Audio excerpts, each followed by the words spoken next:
नमस्कार दोस्तों। और कैसे हैं आप लोग? सब ठीक ठाक? तो आइए स्टार्ट करते हैं हमारे क्वेश्चंस। वहाँ पहला सवाल क्या कहता है? पहला सवाल है,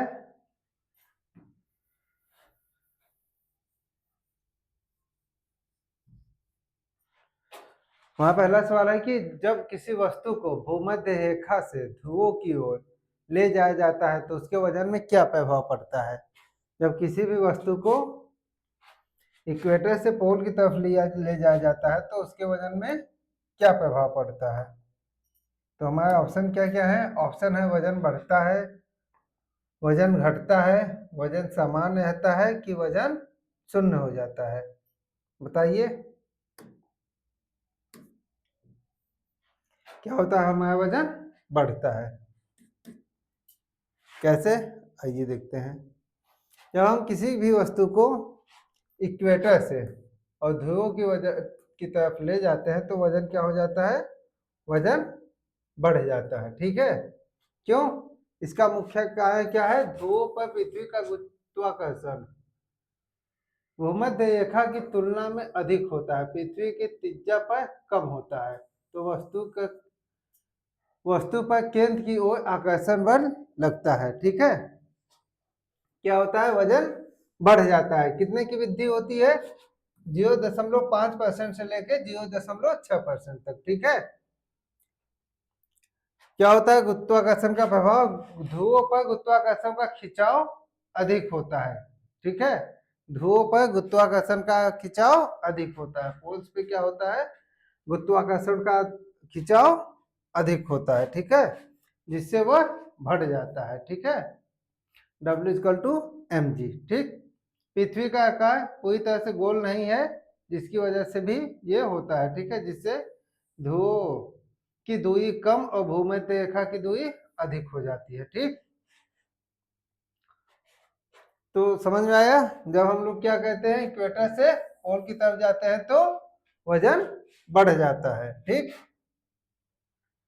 और जब पोल से इक्वेटर की तरफ आते हैं तो वजन क्या होता है? वजन घट जाता है। ठीक, उल्टा होता है। ठीक है, जब हम इक्वेटर से पोल की तरफ जाते हैं तो वजन बढ़ जाता है, पोल से इक्वेटर की तरफ आते हैं तो वजन घट जाता है। ये क्यों होता है?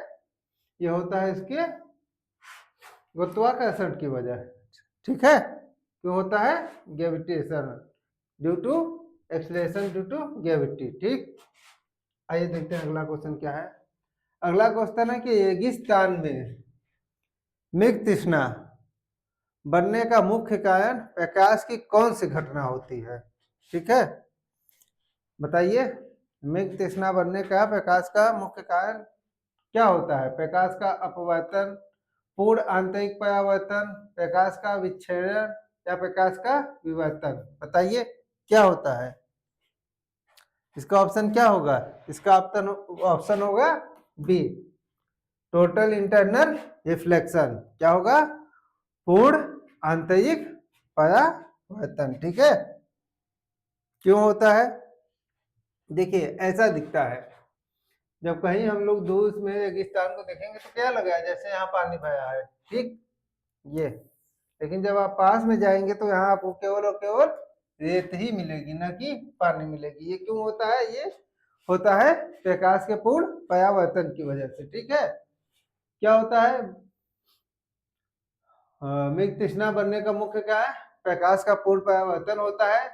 क्यों क्यों होता है यह मुख्य क्या होता है? इसका मुख्य रूप से गर्म दिनों में वायुमंडल का तापमान में अंतर के कारण प्रकाश का अपवर्तन के माध्यम से होता है, जबकि जमीन के पास का गर्म हवा का घनत्व ऊपर ठंडी हवा से कम होता है।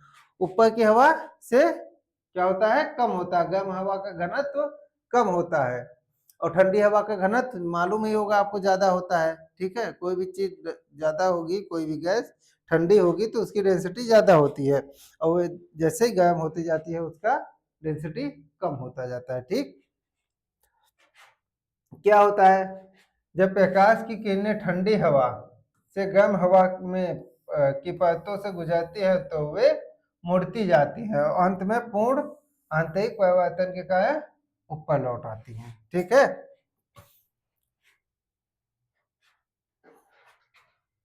जिसके कारण क्या होता है, जिसके कारण ये लगता है कि दूर कहीं पानी, जैसे अभी गर्मियों में क्या होता है, रोड पे चलिए तो उनको दूर पे लगता है जैसे पानी गिरा है, पानी भरा है रोड पे, लेकिन वहां जाते हैं तो रोड सूखी मिलती है। तो यही है टोटल इंटरनल रिफ्लेक्शन। ठीक, आइए देखते हैं अगला सवाल। अगला सवाल है, दांतों के डॉक्टर मरीज के दांतों को बड़ा प्रतिबिंब देखने के लिए किस दर्पण का यूज करते हैं? उत्तल, समतल, अवतल की बेलनाकार? बताइए। डॉक्टर जो है, दांत के डॉक्टर जब मरीज को देखते हैं तो किस दर्पण का यूज करते हैं उसके दांतों को देखने के लिए? तो हमारा आंसर हो जाएगा अवतल। कौन क्यों मिरर? कौन सा? कौन क्यों मिरर। ठीक है, ये ऐसा होता है। ठीक है, ऐसा कुछ छोटे छोटे होते हैं जिसको मुंह में डाल के डॉक्टर्स आपके दांतों की कैविटी वैविटी देखते हैं। ठीक है, क्या होता है, दांतों के डॉक्टर दांतों को बड़ा और स्पष्ट प्रतिबिंब देखने के लिए अवतल कॉनकेव मिरर का उपयोग करते हैं। किसका उपयोग करते हैं? कॉनकेव मिरर का। ठीक है,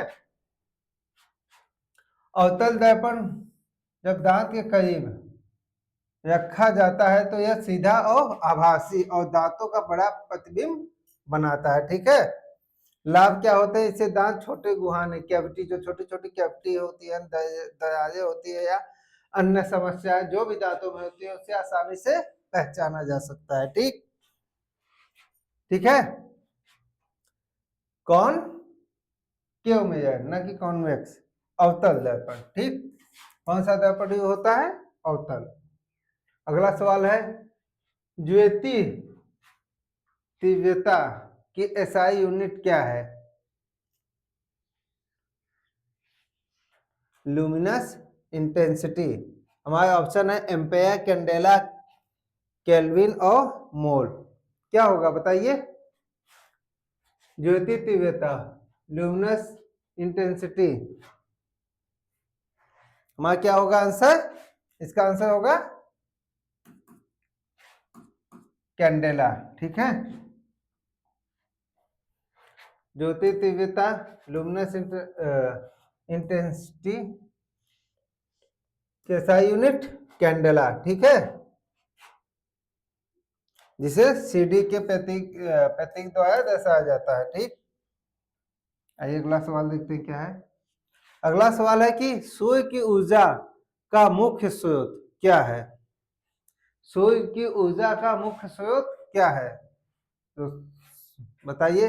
हमारा ऑप्शन नाभिकीय विखंडन, नाभिकीय संलयन, रासायनिक प्रतिक्रिया या गुरुत्वाकर्षण। बताइए, सूर्य का ऊर्जा का मुख्य स्रोत क्या है? क्या होगा वे? नाभिकीय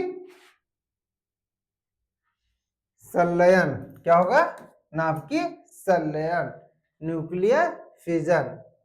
ठीक, फ्यूजन, न्यूक्लियर फ्यूजन।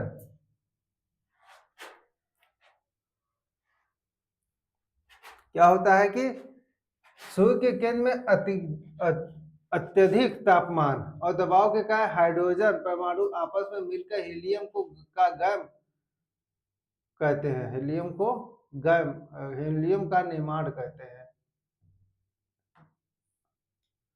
जिसको जिससे बहुत बड़ी मात्रा में प्रकाश और गर्मी के रूप में ऊर्जा मुक्त होती है। ठीक है,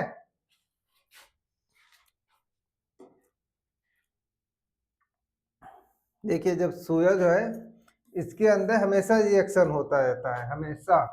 ठीक है, न्यूक्लियर फिजन इसके अंदर हमेशा होता है। ये देखिए एक थोड़ी सी जानकारी है, the sun our star and the ultimate source of energy. Every second it releases 3.8 into 10 to the power 26 watt, more than all of the humanity has ever used। जितना हम लोग अभी तक यूज किए हैं उससे ज्यादा वहां पे एक सेकंड में रिलीज होती है वहां से एनर्जी। कहां से? सन से। अब अनुमान लगाइए कितनी एनर्जी यूज होती है, जितनी आज तक हम लोगों ने यूज नहीं किया है उससे भी ज्यादा एक सेकंड में एनर्जी रिलीज होती है। कहां से? सन के द्वारा। तो वहां पे कितना बड़ा न्यूक्लियर फ्यूजन चल रहा होगा, फ्यूजन, ये कल्पना भी करना बहुत मुश्किल है। ठीक है, अगला सवाल देखते हैं हम। देखिए क्या है, घरेलू विद्युतीय सर्किट में फ्यूज तार का मुख्य गुण क्या होता है। जो घर में फ्यूज लगाया जाता है आपके, ठीक है, घर में कटआउट या फ्यूज जो लगते हैं उसका जो उसमें जो तार यूज किया जाता है, ठीक है, उसका मुख्य गुण क्या होता है। उच्च गलनांक होता है, निम्न गलनांक होता है, बहुत अधिक मोटाई होती है, कि इनमें से कोई नहीं होता है। बताइए क्या होता है उसका। उसका होता है लो मेल्टिंग पॉइंट, निम्न गलनांक। अच्छा, निम्न गलनांक क्यों होता है। देखिए फ्यूज किस लिए लगाया जाता है, फ्यूज लगाया जाता है क्यों, कहीं शॉर्ट सर्किट हो जाए या किसी को झटका या करंट पकड़ ले तो वे तुरंत कट हो जाए। तो अगर वे हाई मेल्टिंग पॉइंट का होगा तो वे तुरंत नहीं गलेगा, कहीं शॉर्ट सर्किट हुआ तो वे गलेगा नहीं, टाइम लेगा। इतने में तो जो भी जहाँ पे भी शॉर्ट सर्किट हुआ है वे जल जाएगा। किसी डिवाइस में हुआ है, किसी मशीनरी में हुआ है तो वे तुरंत जल जाएगा, या किसी को करंट मार ही रहा है तो वे काफी देर तक। लेकिन अगर उसका लो मेल्टिंग पॉइंट होगा तो वे तुरंत गल के सर्किट को तोड़ देगा, करंट पास करना बंद कर देगा। ठीक, क्या होता है ये, लो मेल्टिंग पॉइंट होता है। ठीक है, होना चाहिए। इसके अलावा इसका उच्च प्रतिरोध, हाई रेजिस्टेंस का होना चाहिए। ठीक है, ताकि अति प्रवाह, ओवरलोड होने पर जल्दी पिघलकर सर्किट तोड़ सके। ठीक, आग लगने पर या उपकरणों के जलने से बचा सके। ठीक है, क्यों होना चाहिए, क्योंकि जैसे ओवरलोड हो गया या शॉर्ट सर्किट हो गया या आग लग गई तो उसको ये बचा सके। कोई भी सामान या किसी भी आपके डिवाइस में शॉर्ट सर्किट हो जाए तो उसको जलने से बचा सके। ठीक है, कम गलनांक का होना चाहिए, बहुत जल्दी पिघल जाता है। ठीक है, उच्च प्रतिरोधकता क्यों होनी चाहिए, कम धारा पर भी गर्म होकर पिघलने में मदद करता है। ठीक, मोटाई या पतला तार होता है जो निर्धारित धारा सीमा से अधिक होने पर टूट जाता है। ठीक है, इसकी एक लिमिट होती है, जब लिमिट से ज्यादा उसमें करंट फ्लो करने लगती है तो वे गर्म होकर पिघल के टूट जाता है। कार में देखे होंगे ऐसा फ्यूज लगता है। ठीक है, घर में ज्यादातर ये यूज होता है, सर्किट ब्रेकर जिसको किया जाता है। अगला सवाल है हमारा, अगला सवाल है, कौन सी धातु इतनी अधिक प्रतिक्रियाशील होती है कि उसे हवा में आग पकड़ने से रोकने के लिए मिट्टी के तेल में रखा जाता है। बताइए, आपको मालूम ही होगा आप सबको इसका। तो ऑप्शन है सोडियम, कैल्शियम, मैग्नीशियम, लोहा। बताइए वे कौन सी धातु है जिसको हवा में रख दिया जाए तो वे आग पकड़ सकती है। बताइए, तो हमारा ऑप्शन ए सोडियम। ठीक है, क्या होता है वे, ये बहुत ही हाई एक्टिव होती है। ठीक, बहुत अधिक, इतनी अधिक प्रतिक्रियाशील होती है कि वह हवा में मौजूद ऑक्सीजन और नमी के संपर्क में आने से आग पकड़ लेती है। इस खतरनाक रसायन को, अभिक्रिया को रोकने के लिए सोडियम को मिट्टी के तेल में डुबाकर रखा जाता है। क्यों, क्योंकि यह तेल के साथ कोई रिएक्शन नहीं करती है, तेल के साथ ये कोई भी प्रक्रिया नहीं करती है। ठीक, उसके साथ साथ सोडियम, लिथियम और पोटेशियम। ठीक, सोडियम, लिथियम और पोटेशियम, इन तीनों को रखा जाता है। ठीक है, केवल अगर आपके ऑप्शन में सोडियम की जगह पोटेशियम या लिथियम है तो भी आप उसको सही कर लीजिएगा। ठीक है, केवल सोडियम ही नहीं, सोडियम, लिथियम और पोटेशियम, सोडियम की जगह अगर पोटेशियम होता तो भी आपका आंसर पोटेशियम होता, लिथियम होता तो लिथियम होता। अगर तीनों होते तो चौथा ऑप्शन होता आपका उपयुक्त सभी, तो वो भी सही होता। ठीक, आइए देखते हैं अगला। अगला क्वेश्चन है, परमाणु रिएक्टरों में इस्तेमाल होने वाली भारी जल का रसायन सूत्र क्या है। H2O2, D2O, H2O, CO2। बताइए क्या है उसका, कौन सा होता है, D2O। ठीक, ऑप्शन बी क्या होता है, D2O। ठीक है, इसको क्या कहते हैं, ड्यूटेरियम ऑक्साइड, ड्यूटेरियम ऑक्साइड कहते हैं। ये है ड्यूटेरियम। ठीक, 2 ड्यूटेरियम और 1 ऑक्सीजन, D2O। ठीक, ये क्या कहता है, हैवी वाटर, इसको कहते हैं भारी जल। इसको क्या कहते हैं, भारी जल, हैवी वाटर कहा जाता है।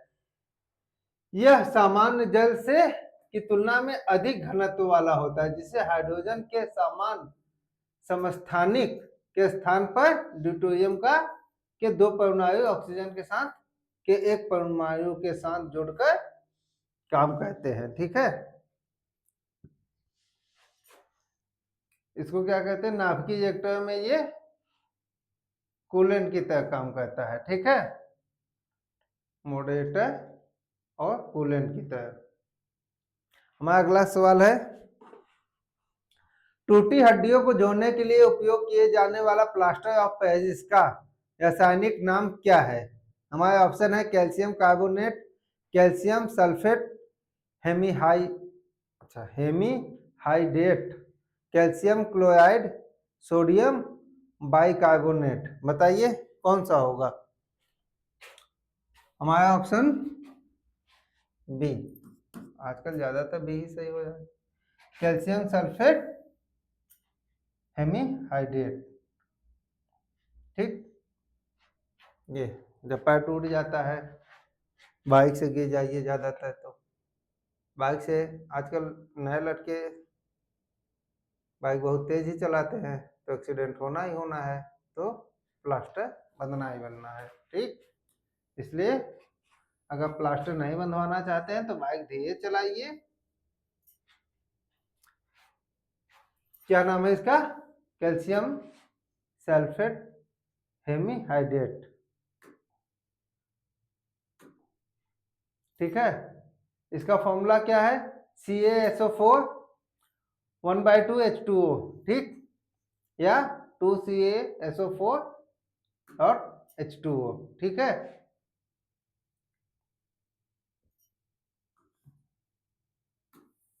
जो कि जिप्सम को गर्म करने पर तैयार किया जाता है। ठीक है, फॉर्मूला भी इसका देख लीजिए, फॉर्मूला भी पूछ सकता है, कभी कभी फॉर्मूला भी पूछता है, तो फॉर्मूला भी आप लोगों को याद रहना चाहिए। ये एक व्हाइट पाउडर होता है जो पानी के साथ मिलके ठोस हो जाता है। अगला सवाल है, बायोगैस और CNG में पाई जाने वाली मुख्य ज्वलनशील गैस कौन सी है। ऑप्शन है ब्यूटेन, प्रोपेन, मीथेन, एथेन। बताइए कौन सी है। बायोगैस और CNG में मुख्य रूप से ज्वलनशील कौन सी है, मीथेन। कौन सी है, मीथेन। ठीक,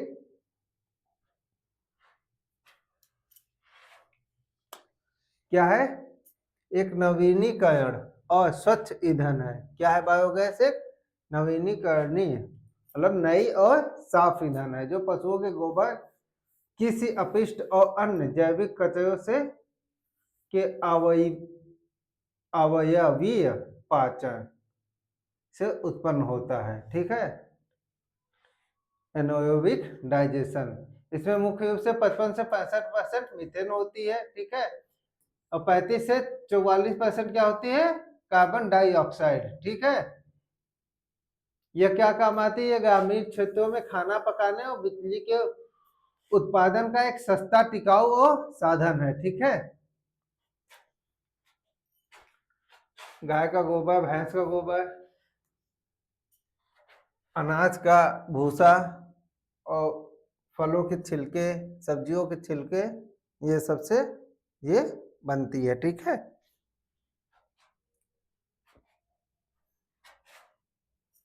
यह प्रक्रिया हवा के अनुपस्थिति में सूक्ष्म जीवों द्वारा कार्बन पदार्थों के विघटन पर आधारित होता है। ठीक, मीथेन कितनी होती है, मीथेन होती है 40 से 70, 55 से 65 या 40 से 70, कुछ भी आप बोल सकते हैं, और 30 से 60 CO2 होती है। ठीक, जब ये 40 होता है ये 60, ये 30 होगा तो ये 70। ठीक, क्या होता है इसका उपयोग सीधे खाना पकाने, प्रकाश व्यवस्था या डीजल इंजनों में 80% तक डीजल के विकल्प के रूप में किया जाता है। ठीक, यह शुद्ध करके संपीड़ित बायोगैस सीबीजी के रूप में इस्तेमाल किया जाता है। ठीक है, जो हम लोग डीजल यूज कर रहे हैं, पेट्रोल यूज कर रहे हैं, उससे कितना पॉल्यूशन हो रहा है, तो उसकी जगह ये बहुत ही अच्छा ऑप्शन है।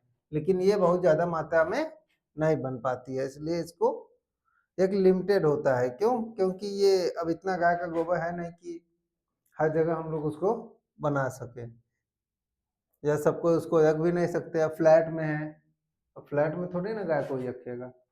ठीक, ये गांव के लिए ही सही है। अगला सवाल देखते हैं। अगला क्या है? कांसा ब्रॉन्ज मुख्य रूप से किन दो धातुओं से मिलकर बना होता है? बताइए, एक मिश्र धातु है, किसकी? किन दो धातुओं की? तांबा और जस्ता, तांबा टीना, लोहा और कार्बन, शीशा और टीन। बताइए किसकी है? यह है ऑप्शन बी, कॉपर और टीन का, तांबा और टीन। ठीक, तांबा और टीन का होता है। ठीक है, इसमें आमतौर से लगभग 88 से 90% तांबा और 10 से 12% टीन होता है। तांबा कितना होता है? 88 से 90%। कॉपर होता है ब्रॉन्ज में 88 to 90%। ठीक है, क्या है इस देखिए, हालांकि कठोरता बढ़ाने के लिए इसकी कभी कभी इसमें एल्युमिनियम, निकेल या जस्ते का भी उपयोग किया जा सकता है। ठीक है, इसकी ठोसता, कठोरता बढ़ाने के लिए एल्युमिनियम, निकेल और जस्ता का भी प्रयोग किया जाता है। ठीक है, लेकिन मेनली दो रूप से क्या क्या है? तांबा और टीन का ही यूज होता है। अगला सवाल है। अगला सवाल है, निम्न में से कौन सा कृत्रिम रेशा है जिसे आर्टिफिशियल सिल्क भी कहा जाता है? कौन सा synthetic fibre? Nylon, polyester, rayon, acrylic. बताइए कौन सा है सिंथेटिक फाइबर जिसको आर्टिफिशियल सिल्क कहा जाता है? कौन सा है? बताइए। Option C, rayon. कौन सा?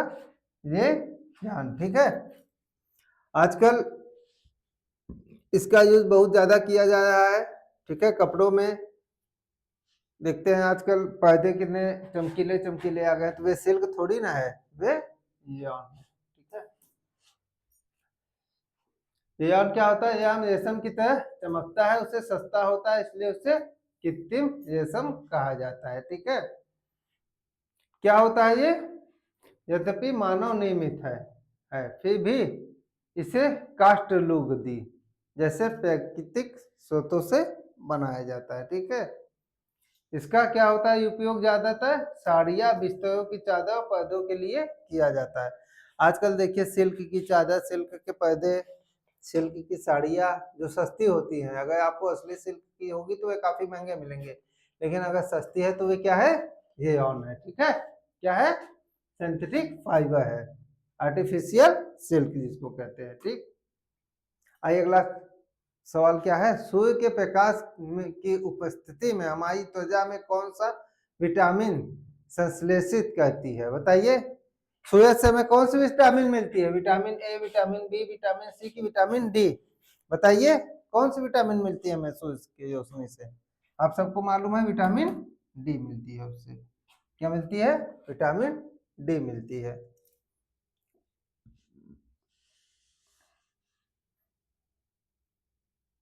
देखिए क्या होता है, जब सूरज की किरणें हमारी त्वचा पे पड़ती है तो हमारी त्वचा के अंदर मौजूद एक प्रकार का कोलेस्ट्रॉल D7DHC उस रोशनी को सोख लेता है। कौन? 7DHC। कौन सोख लेता है? 7DHC रोक लेता है। ठीक है, सूरज की रोशनी की मदद से यह कोलेस्ट्रॉल विटामिन डी विशेष रूप से विटामिन D3 में बदल जाता है। ठीक है, किसमें बदल जाता है? ये विटामिन D3 में बदल जाता है। ठीक है, विटामिन डी के फायदे क्या क्या है? विटामिन डी हमारे शरीर में कैल्शियम को सोखने में मदद करता है, जिससे हमारी हड्डियां मजबूत होती है। ठीक है, इसलिए इसे सनशाइन विटामिन भी कहा जाता है। ठीक, विटामिन डी क्या करता है? शरीर में कैल्शियम को सोखने में मदद करता है। अगला सवाल हमारा क्या है? मानव शरीर में कौन सी रक्त वाहिकाएं ऑक्सीजन युक्त शुद्ध रक्त को हृदय से पूरे शरीर में ले जाती हैं? ऑप्शन है शिराएं, धमनियां, कोशिकाएं की लसिका। बताइए। Option B arteries. ठीक है, धमनियां।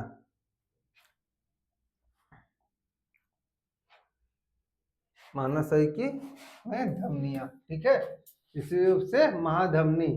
ठीक है, क्या कहती है? ये शुद्ध ऑक्सीजन को क्या कहती हैं? हृदय से पूरे शरीर में लेके जाती हैं। ठीक है,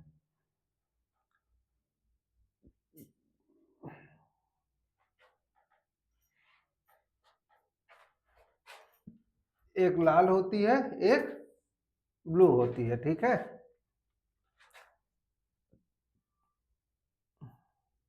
एक ऑक्सीजन को लेके जाती है और दूसरी CO2 को लेके आती है। ठीक है,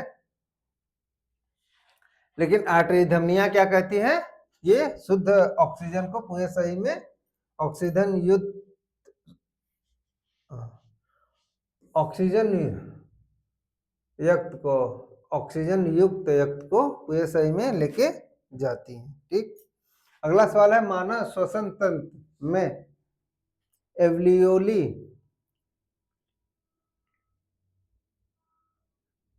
का मुख्य कार्य क्या है? बताइए। हमारे ऑप्शन रक्त का को फिल्टर करना, ऑक्सीजन और कार्बन डाइऑक्साइड गैस का आदान प्रदान, भोजन पचाना या आवाज उत्पन्न करना। क्या होता है इसका? मानव शरीर के श्वसन तंत्र में, तो ये तो होगा ही नहीं श्वसन तंत्र में जब है तो। इसका काम है ऑक्सीजन और कार्बन डाइऑक्साइड गैस का आदान प्रदान करना। ठीक है, इसका काम क्या है? ये आदान प्रदान करता है। ये जो है ये ऐसे होगा। ठीक,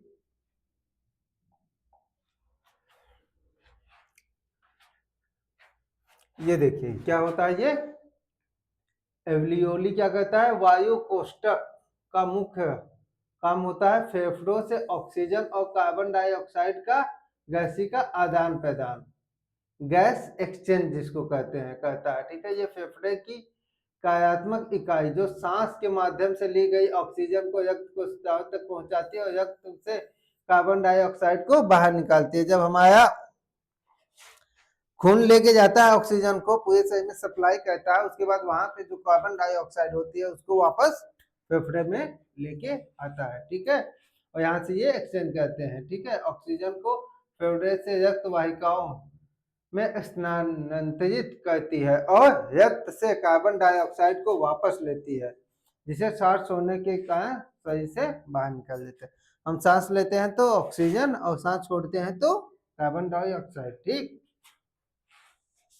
आइए अगला सवाल देखते हैं क्या है। शुद्ध जल का पीएच मान कितना होता है? सबको मालूम है। ठीक, 7।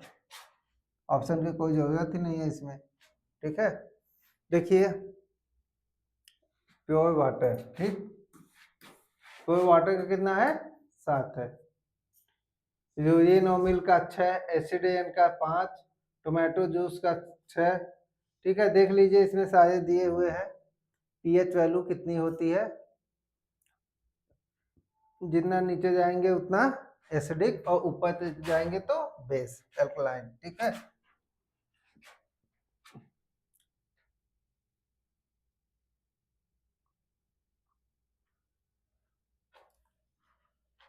देख लीजिए इसको, स्क्रीनशॉट इसका ले लीजिए।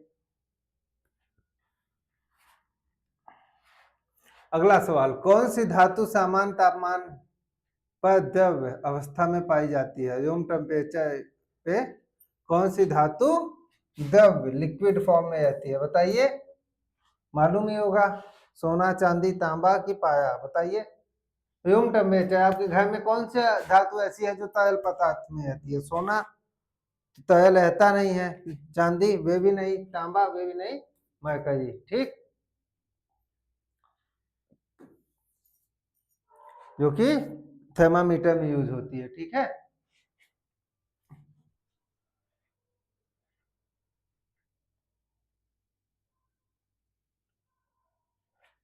इसका मेल्टिंग पॉइंट कितना होता है? -38.83 होता है। ठीक है, और रूम टेम्परेचर पे ये हमेशा लिक्विड फॉर्म में ही रहती है। जब इसको टेम्परेचर मिलेगा जब ये -38 डिग्री पे जाएगी, तब जाके ये सॉलिड में होगी, नहीं तो ये क्या होती है रूम टेम्परेचर पे? लिक्विड फॉर्म में ही होती है। ठीक है,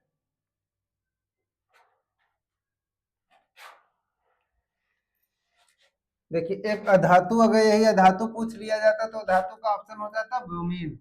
समान तापमान पे द्रव अवस्था में रहने वाली एकमात्र अधातु नॉन मेटल है। ठीक है, अधातु पूछता तो ब्रोमीन आंसर हो जाता। ठीक है, धातु पूछा है इसलिए क्या है आपका? मरकरी है। देख लीजिए इसको।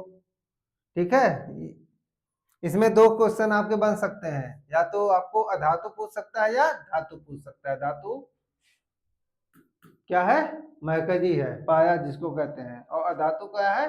ब्रोमीन। ठीक, अगला सवाल देखते हैं। अगला सवाल है, मानव लार में कौन सा एंजाइम पाया जाता है जो स्टार्च के पाचन की शुरुआत मुंह से ही कर देता है? बताइए, पेप्सिन, ट्रिप्सिन, एमाइलेज की लाइपेज? बताइए कौन सा होगा इसका? बताइए कौन सा एंजाइम मुंह में पाया जाता है? लार में, मुंह के लार में कौन सा एंजाइम पाया जाता है इसकी वजह से खाना मुंह से ही पचना चालू हो जाता है? तो हमारा ऑप्शन है ऑप्शन सी, एमाइलेज। ठीक है, क्या कहता है ये? यह एंजाइम भोजन के साथ मिलकर मुंह से ही स्टार्च को माल्टोज और डेक्सट्रीन जैसे तरल शर्करा में तोड़कर पाचन की शुरुआत कर देता है। जब हम लोग मुंह में खाते हैं कोई भी चीज, जो ये लाय बनता है, ठीक है, ये लाय ऐसे नहीं बनता है, इसका बहुत काम है। ठीक है, खाना पचाने में मेन काम लार से ही चालू होता है, यहीं से खाने का पाचन, हमारा पाचन क्रिया जो है चालू हो जाता है। ठीक है, देखिए पाचन का मार्ग क्या है? मुंह, यहाँ क्या कहते हैं? चबाते हैं, उसके बाद इसमें लार को मिला देते हैं। ठीक है, भोजन को ऐसे निकलते हैं गैस नली। ठीक है, अमाशय में आता है जहां उसमें जठर रस, ठीक है, जिसमें HCl और पेप्सिन होता है, वे मिल जाता है, जो उसको तोड़ता है, उसके प्रोटीन वोटीन को अलग करता है। उसके बाद आता है कहाँ? छोटी आंत में, उसके बाद बड़ी आंत से बाहर निकल जाता है। ठीक, छोटी आंत में क्या काम रहता है इसका? पित्त और एंजाइम पोषक तत्वों को अवशोषित कर लेता है। ठीक है, वसा, कार्बोहाइड्रेट, प्रोटीन सबको यहाँ पे तोड़ के ये अलग कर लेता है। उसके बाद बड़ी आंत में पानी का अवशोषण, मल का निर्माण, पानी का अवशोषण और मल का निर्माण कहाँ होता है? बड़ी आंत में होता है। ठीक है, अगला सवाल देखते हैं। अगला सवाल है कि मानव मस्तिष्क का कौन सा भाग धड़कन, पाचन और श्वसन जैसी अनैच्छिक क्रियाओं का नियंत्रण करता है? बताइए, सेरेब्रम, सेरेब्रम, मॉड्यूल, ऑब्लोंग, ब्लोस्टी या हाइपो, ये कुछ गलत लिखा है, हाइपोथैलेमस? बताइए कौन सा होगा इसका? कुछ गलत लिखा है यहाँ पे।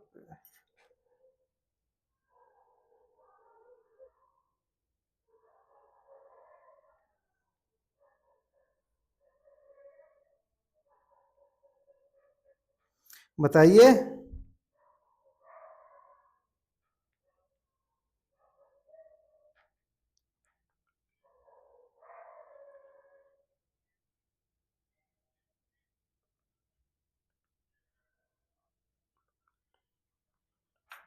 मोबुला ऑब्लोगेटा है ये, गेटा, ठीक,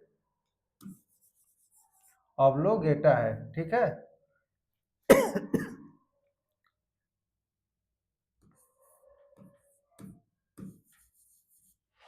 मेडुला ऑब्लोगेटा, ठीक।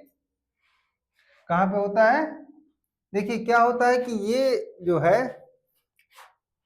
मोडुला ऑब्लोगेटा क्या काम करता है, ये हमारे जो पश्च मस्तिष्क, ठीक है, का हिस्सा होता है। धड़कन, पाचन, श्वास, रक्तचाप, लाल आना या उल्टी जैसी अनैच्छिक, ये आपको अपनी इच्छा से तो होता नहीं कि जब आपकी इच्छा होगी तब आप सांस लीजिए, जब इच्छा हो तब बंद कर लीजिए, जब आपका मन हो तब खाना पचे, नहीं तो ना पचे, ठीक, ऐसी चीजें, ठीक है। पाचन, श्वास, धड़कन, अब तो ये चाहते ना कि मैं दिल की धड़कन आपके कंट्रोल में तो है ना कि जब चाहिए आप उसको रोक लीजिए, ठीक है। लाल आना, बीपी, उल्टी जैसी को कौन नियंत्रण कहता है? मेडुला ऑब्लोगेटा, ठीक है। कौन कहता है? मेडुला ऑब्लोगेटा, ठीक है। मुख्य केंद्र क्या है? पश्च मस्तिष्क में इसका स्थान है, ठीक है। कहाँ पे? पश्च, ये यहाँ पे, ये है ऑब्लो, क्या है? मेडुला ऑब्लोगेटा, ठीक है। Control breathing, heart beat,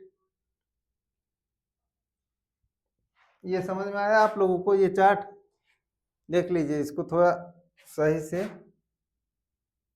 note कर लीजिए जी।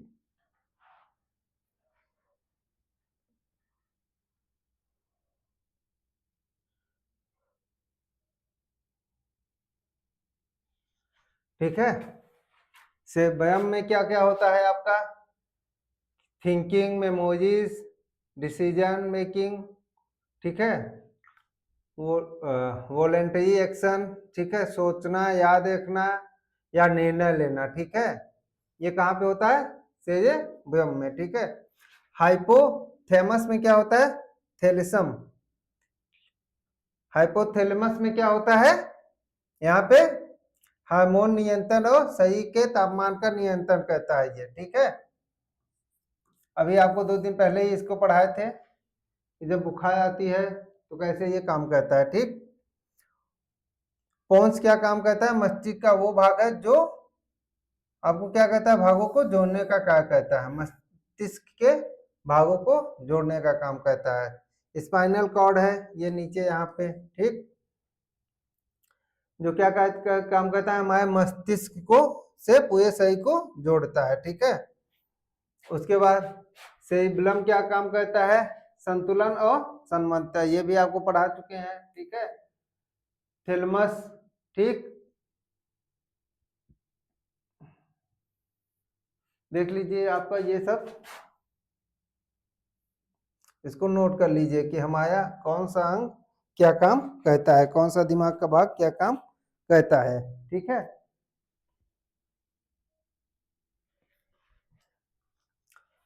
आइए अगला देखते हैं। हमारा अगला क्वेश्चन, मलेरिया रोग किस संक्रमित कीट के काटने से होता है? बताइए। मादा एडीज मच्छर, मादा एनाफिलीज मच्छर, घरेलू मक्खी कि बालू मक्खी, ठीक है, बताइए। बताइए किसके काटने से होता है? मलेरिया जो है घरेलू मक्खी से तो होगा नहीं, न बालू की मक्खी से होगा। अब बच्चे दो, बताइए किससे होता है? मादा, कौन सी मादा मच्छर? एनाफिलीज, कौन सी? मादा एनाफिलीज मच्छर के काटने से होता है, ठीक। क्या होता है? मादा एनाफिलीज मच्छर के काटने से होती है, ठीक है। काटने से होती है ये। यह मच्छर प्लाज्मोडियम नामक परजीवी से संक्रमित होता है जो मनुष्य के रक्त में प्रवेश करके बीमारी का कारण बन जाता है। ये ऐसा दिखता है, ब्लैक एंड व्हाइट, काला रहेगा, उस पर धब्बे सफेद धब्बे आते हैं, और साला ये जैसे ही बैठता है वैसे बहुत तेज काटता है। ये आपके शरीर पे बैठा नहीं कि काटना चालू कर देता है, ठीक। तो इसको जहां भी देखिए तो क्या काम करेंगे? बैडमिंटन उठाइए, कौन सा, मॉस्किटो बैडमिंटन, उससे दे दनादन, ठीक, नहीं तो हाथ से ही बजा दीजिए इसका, ठीक है। देखें ये ऐसा ही दिखता है, ठीक, और ये जहां भी काटता है वहां पे एकदम खुजली होने लगती है, जलन होने लगती है, ठीक है। बचने के लिए सोने के समय मच्छरदानी, या काफी ऑप्शन आ गए हैं अब तो, मच्छरदानी है, गुड नाइट है, लिक्विड है, अगरबत्ती है, अब तो तेल भी आ गए हैं, तेल लगा के सो जाइए। ये देखिए हमारा थोड़ा इस पे ट्री सिस्टम है, श्वसन तंत्र है, इसमें क्या है, श्वसन का मुख्य अंग फेफड़ा, ठीक है, श्वसन क्रिया कहाँ होती है, फेफड़े में होती है। फेफड़े की सबसे छोटी इकाई एल्वोली, ठीक है। श्वसन की दर किस में अधिक होती है, बच्चों में, ठीक है।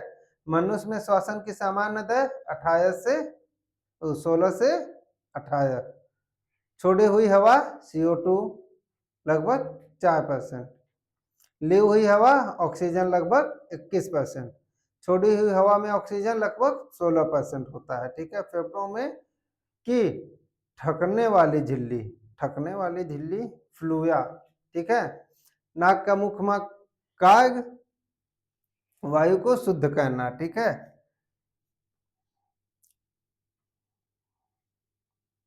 तंग्म श्वसन तंत्र, देख लीजिए, इसको लिख लीजिए, फेफड़े का रंग गुलाबी, श्वसन छोड़ने का क्या कहलाता है, एक्सहेलेशन, ठीक है।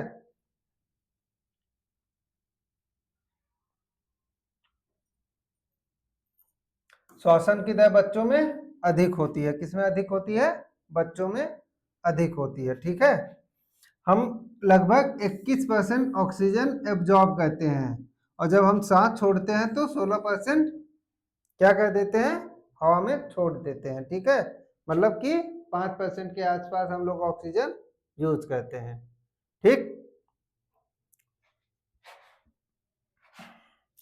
श्वसन में सहायक पेशी डायफ्राम, ठीक। तग्म किस तंत्र का योग है, श्वसन तंत्र का, ठीक है। देख लीजिए ये, अगर आपको लंग से या श्वास से कोई भी क्वेश्चन आ जाए तो आप उसको आराम से कर सकते हैं, ठीक है। अगर पूछ लिया जाए कि श्वसन की दर सबसे अधिक किसमें होती है, ऑप्शन अगर दे दिया जाए वयस्क, बच्चे, बूढ़े या सभी, तो आपका आंसर हो जाएगा बच्चों में, ठीक है। हम लोग कितना परसेंट CO2 जो छोड़ते हैं, छोड़ी हुई हवा में CO2 का परसेंट लगभग 4%, ठीक है। तो फिर हम मिलते हैं अगली क्लास में, तब तक के लिए नमस्कार।